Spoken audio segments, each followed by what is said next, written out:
అందరికి నమస్కారం అండి.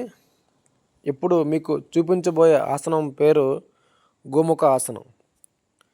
ఈ ఆసనం మొదటిగా లెఫ్ట్ సైడ్ లెగ్ని ఈ విధంగా తీసుకొని దానిపైన కూర్చొని రైట్ సైడ్ లెగ్ని ఈ విధంగా పైనుంచి తీసి పెట్టుకోవాలి.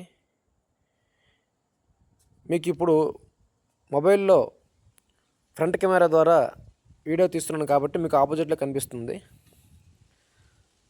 పైన రైట్ సైడ్ లెగ్ పెట్టాను కాబట్టి పైనుంచి రైట్ సైడ్ హ్యాండ్ని తీసుకొని కింద నుంచి లెఫ్ట్ హ్యాండ్ని కలుపుతూ ఈ విధంగా ఉండాలి. వెన్నుముక్క నిటారుగా ఉంచి శ్వాస నార్మల్గా తీసుకోవాలి.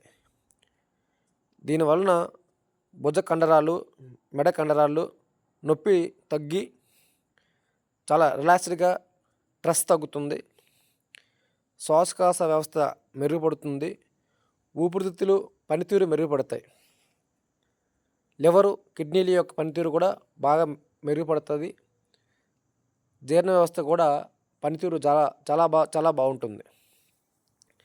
దాని తర్వాత ఆపోజిట్ లెగ్ అదే విధంగా పెట్టుకొని ఆ విధంగా లెగ్ పైన కూర్చొని పైనుంచి ఆ లెగ్ ఈ విధంగా ఉండేటట్టు పెట్టి ఏ లెగ్ అయితే పైన ఉందో అదే హ్యాండ్తో వెనక వైపు నుంచి లెఫ్ట్ ఉంది కాబట్టి లెఫ్ట్ హ్యాండ్ పైనుంచి కింద నుంచి ఆపోజిట్ హ్యాండ్ ఈ విధంగా కలపాలి.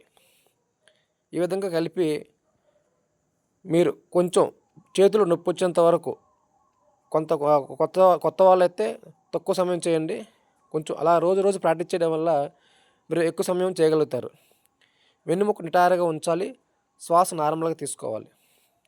దీనివలన ఈ గోముఖ ఆసనం చేయడం వల్ల చాలా బెనిఫిట్స్ చాలా ఉన్నాయండి. కొత్త వాళ్ళు ఈ విధంగా ప్రతిరోజు ప్రాక్టీస్ చేయడం వల్ల చాలా మంచి ఫలితాలు పొందుతారు.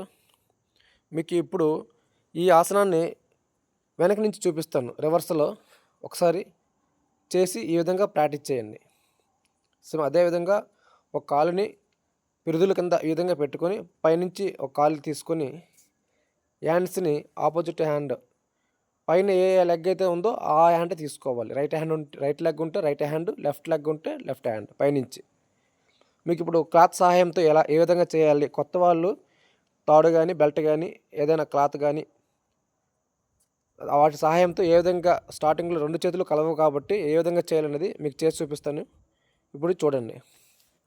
క్లాత్ తీసుకొని పైనుంచి ఈ విధంగా పెడుతూ కింద నుంచి హ్యాండ్తో సపోర్ట్తోని ఈ విధంగా ప్రాక్టీస్ చేయండి కొత్త వాళ్ళు. దీనివలన భుజ కండరాలు చాలా బలంగా తయారవుతాయండి. వెన్నుముక కూడా పనితీరు బాగా మెరుగుపడి వెన్నుముక చాలా స్ట్రాంగ్గా ఉంటుంది. దీనివలన చాలా ఎక్కువ బెనిఫిట్స్ ఉన్నాయి. ఎందుకంటే ఇది గోముఖ ఆసనం అని ఎందుకంటారంటే ఈ 2 కాళ్ళు ఇట్లా కూర్చున్నప్పుడు చూడడానికి గోవు యొక్క ముఖం ఆకారంలో ఉంటుంది కాబట్టి దీన్ని గోముఖ ఆసనం అంటారు. ఇలాగా ప్రతిరోజు మీరు కొంత సమయం ఈ ఆసనాలు వేయటం వల్ల చాలా శక్తివంతంగా తయారవుతారు. చాలా ఆరోగ్యంగా ఉంటారు. ఇలాగా మీరు ప్రతిరోజు ఇటువంటి ఆసనాలు వేసి శక్తివంతంగా తయారవుతారని ఆశిస్తూ థ్యాంక్ యూ వెరీ మచ్ అండి. నమస్కారం అందరికీ.